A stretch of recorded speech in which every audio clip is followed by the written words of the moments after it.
So then let's consider first of all, what is a mind in the grip of vicious circles?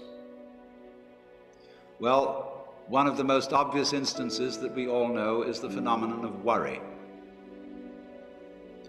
The doctor tells you that you have to have an operation.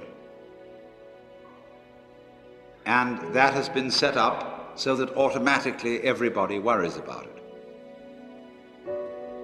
But since worrying takes away your appetite and your sleep, it's not good for you.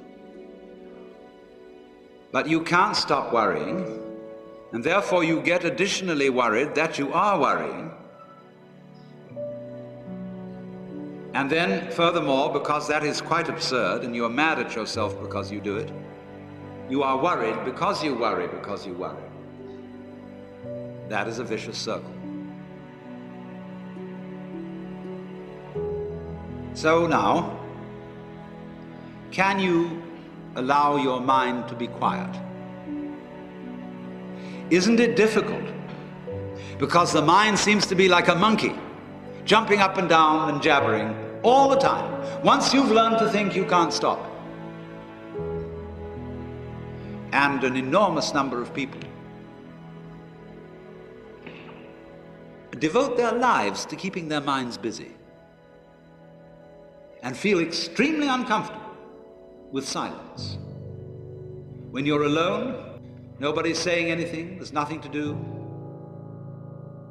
There's this worry, this lack of distraction. I'm left alone with myself, and I want to get away from myself. I'm always wanting to get away from myself. That's why I go to the movies, that's why I read mystery stories, that's why I go after girls or anything that you do, or get drunk or whatever. I don't want to be with myself. I feel queer. So, well, why do you want to run away from yourself? What's so bad about it? Why do you want to forget this? Why do you want to become yourself? Because you are addicted to thoughts. This is a drug, a real dangerous one. Compulsive thinking, going on and on and on and on and on all the time. It's a habit. So there's a difficulty about stopping that activity. And you really have to stop it if you want to be sane. Because if I talk all the time, I don't hear what anyone else has to say. Then I'll end up in the situation of having nothing to talk about but my own talking.